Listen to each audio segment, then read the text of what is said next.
नमस्कार दोस्तों। डेमोक्रेसी में कई बारी ह्यूमन राइट्स और फ्रीडम ऑफ स्पीच का हवाला देकर बहुत सारे लोग आपका वोट तो बटोर लेते हैं, मगर पावर में आते ही वो बदल जाते हैं। और डेमोक्रेसी के अंदर वोटिंग इतनी सीक्रेट चीज मानी जाती है कि कई बारी ये लोग बुरे इंटेंशन से आपका सपोर्ट लेने के लिए वोटर फ्रॉड को यूज करते हैं। और इन दोनों चीजों के लाइव एग्जाम्पल हमको म्यांमार में होते हुए दिखे, इसीलिए मैंने सोचा कि इस पर एक वीडियो बनाया जाए, क्योंकि ये दोनों चीजें भारत के अंदर भी बड़ी कॉमन है। इसलिए आज इस वीडियो को आप एंड तक देखिएगा। यहाँ पर भारत और म्यांमार की हिस्ट्री है, म्यांमार की पूरी हिस्टोरिक कहानी है और अंत में आपके लिए 2 लेसन है।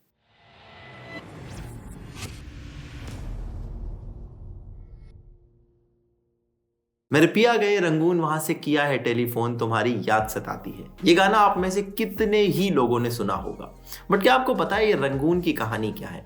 रंगून दरअसल ब्रिटिश इंडिया के अंदर जो बर्मा इलाका था उसके अंदर एक सिटी का नाम था। ये रंगून का जो पोर्ट है वो 1920s में दुनिया की सबसे बिजिएस्ट पोर्ट में दूसरे नंबर पर आता था, ओनली आफ्टर न्यूयॉर्क। और बर्मा था तो ब्रिटिश इंडिया के अंदर, मगर क्योंकि वो उस समय कोलकाता से हैंडल किया जाता था, कंट्रोल किया जाता था, तो बर्मा के अंदर एक एंटी इंडिया सेंटिमेंट डेवलप हो रहा था धीरे धीरे। 1929 में साइमन कमीशन के आते हुए ये बात चली कि कैसे बर्मा को एक ब्रिटिश की अलग से कॉलोनी बनाई जाए। उसके बाद वहां 1930s में राइट्स भी हो गए, एंटी इंडिया राइट्स हो गए। और उसके बाद 1932 में आ रहे थे एक इलेक्शन। बात हुई कि 2 तरह के फ्रैक्शन वहां पर बन गए। एक ने कहा कि हमें अलग हो जाना चाहिए, उन्होंने हवाला दिया इकोनॉमी का, इमिग्रेशन का, और दूसरों ने कहा कि हमें साथ में रहना चाहिए भारत से। तो इस जब इलेक्शन हुए तो जो अलग होने की बात करते थे उन्हें लगता था हमारा एंटी इंडिया सेंटिमेंट इतना स्ट्रांग है कि हमें ज़्यादा प्रमोशन प्रचार करने की ज़रूरत नहीं है। 1932 की जब रिजल्ट आए तो दोनों पार्टियां शॉक थी। जो अलग होने की बात करते थे उनको 42 सीट्स मिली थी और जो साथ रहने की बात करते थे उन्हें 29।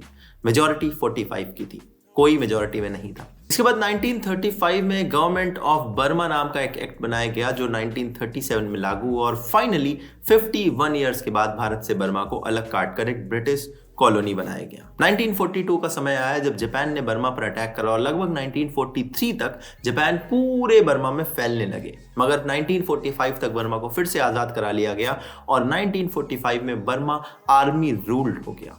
1945 में उस समय वहां के जनरल का नाम था आंग सान, और आंग सान जुलाई 1945 में काफी ज्यादा परेशान थे। वो एक हॉस्पिटल के बाहर घूम रहे थे तेज तेज कदमों से, तभी अंदर से आवाज आई कि आपको बेटी हुई है। आंग सान की खुशी का ठिकाना नहीं था।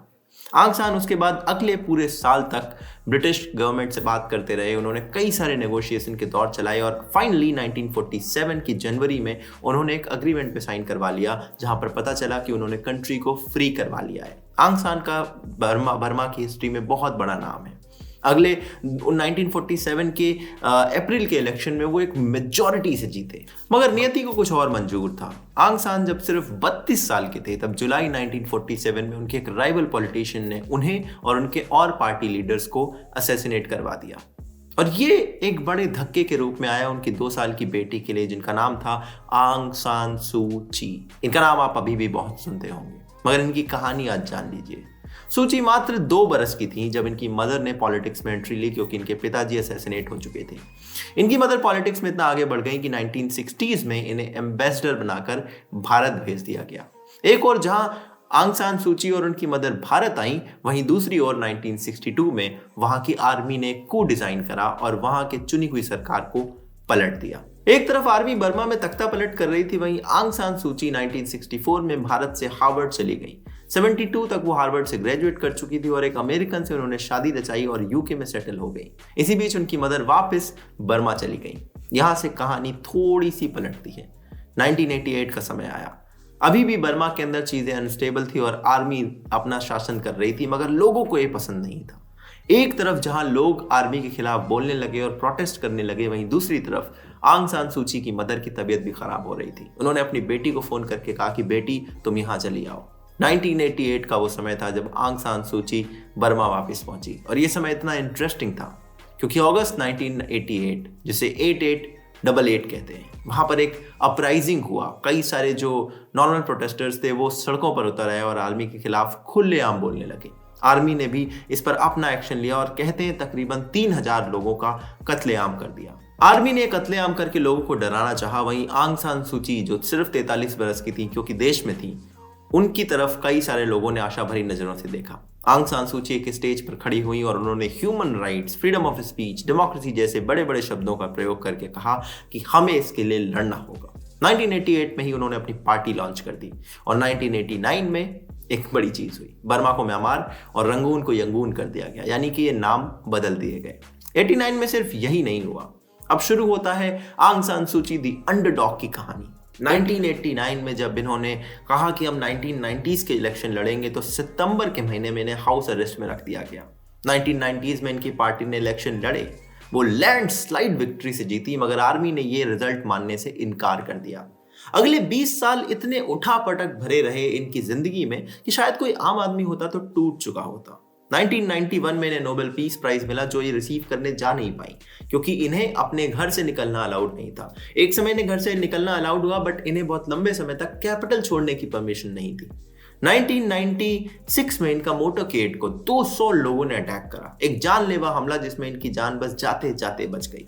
1999 का समय, एक पर्सनल ट्रेजेडी। इनके पति को कैंसर था।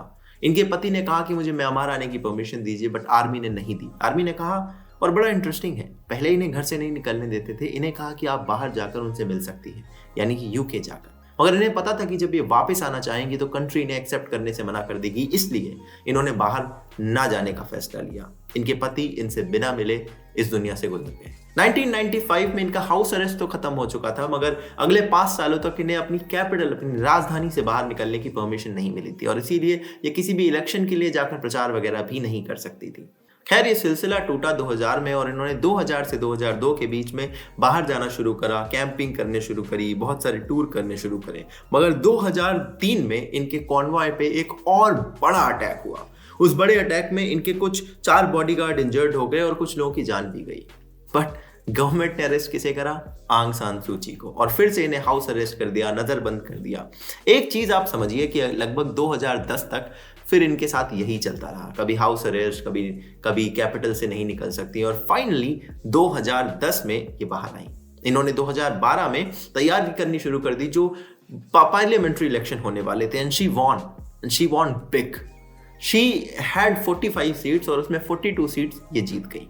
मगर फिर ये यही नहीं रुकी, ये अगले इलेक्शन के लिए तैयारी कर रही थी, जो नेशनल इलेक्शन थे। वो इलेक्शन हुए 2015 में। इनकी पार्टी एक बार फिर से लैंडस्लाइड विक्ट्री के साथ जीती।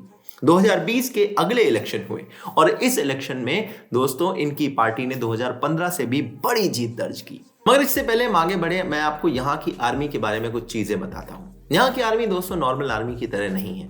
इनके पास अपना एक टेलीविजन नेटवर्क है।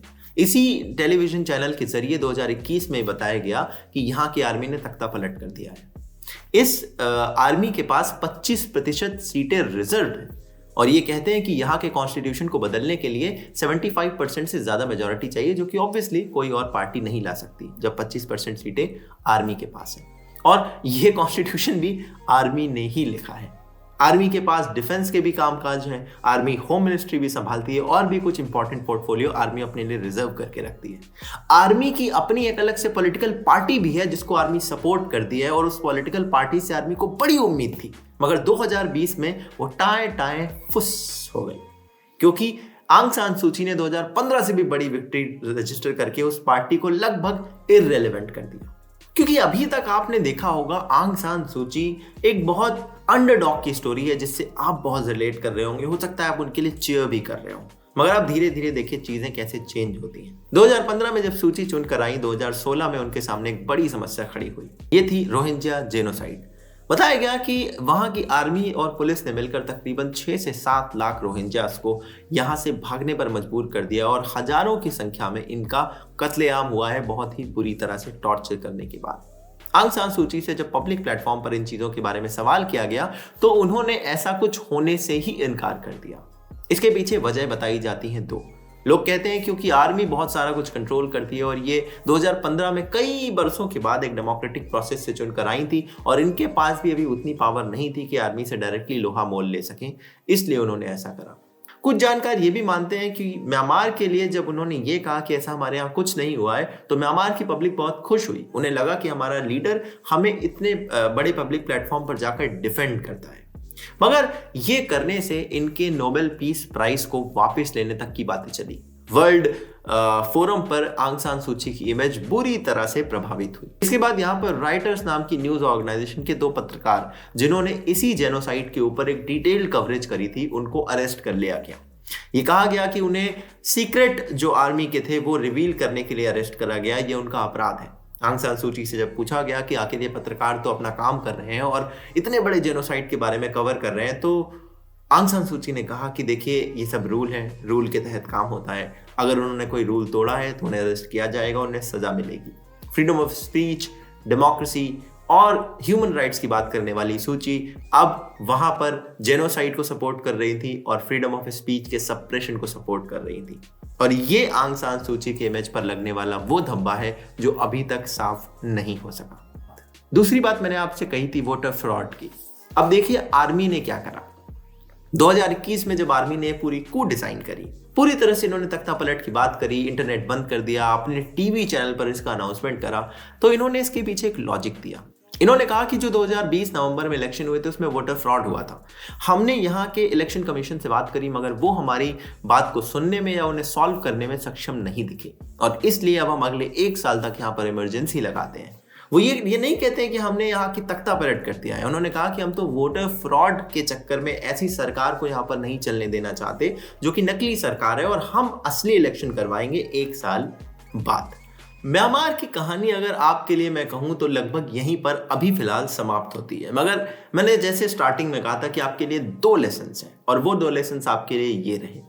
पहला, जो लोग कई बारी free speech, democracy, human rights की बात करते हैं, उनके पीछे कई बारी, हमेशा नहीं मगर कई बारी, एक दूसरा मकसद छिपा होता है। ऐसे लोग आपको कश्मीर में बहुत बार मिल जाएंगे जो सेपरेटिस्ट या टेररिस्ट के लिए तो आवाज उठाते हैं मगर हमारी सिक्योरिटी फोर्सेस के लिए हमेशा नेगेटिव लाइट में ही बात करते हैं। ये ह्यूमन राइट्स और फ्री स्पीच जैसी बातों का हवाला देकर कुछ इल इंटेंशन को सही करना चाहते हैं। ऐसा ही दिखा वहां पर म्यांमार में होते हुए। आंग सान सूची ने इन सब बड़े बड़े शब्दों की बात तो की, मगर जब इनके पास मौका आया, जब इनके पास पावर आई, इन सारी चीजों को बचाने के लिए इनका कोई इंटेंट नहीं दिखाई दिया। दूसरी बात, कई बारी जो इविल प्रैक्टिसेस हैं, इविल पावर्स हैं, वो डेमोक्रेसी के अंदर वोटिंग के जैसे सीक्रेट चीज को समझती हैं और वो जानती हैं कि इसके पीछे कितना पब्लिक इमोशन जुड़ा हुआ है। इसीलिए वोटर फ्रॉड का जो एलिगेशन है वो लगाकर अपने कुछ बुरे इरादे पूरा करना चाहती हैं। जब मजे की बात देखिए कि जब ये सब कुछ यूएस में होता है और यूएस कैपिटल को लोग चढ़ जाते हैं क्योंकि उन्हें वोटर फ्रॉड की बातें बताई गई थी, तब भारत के लोग ये कहते हैं कि डोनाल्ड ट्रंप ने बहुत बुरा करा। जब ये म्यांमार में होता है तो लोग कहते हैं कि वहां की आर्मी ने बहुत बुरा करा, मगर जब ये भारत में होता है और ऐसे एलिगेशन, ऐसे कॉन्स्पिरेसी थ्योरीज के साथ लोग आते हैं तो वही सेम लोग उनको सपोर्ट करते हुए दिखते हैं। यही था आपके लिए लेसन नंबर 2 कि हमेशा ध्यान दीजिए कि कौन ये एलिगेशन लगा रहा है, उसके एलिगेशन में कितनी सच्चाई है और उसके पीछे का छिपा हुआ इंटेंट क्या है।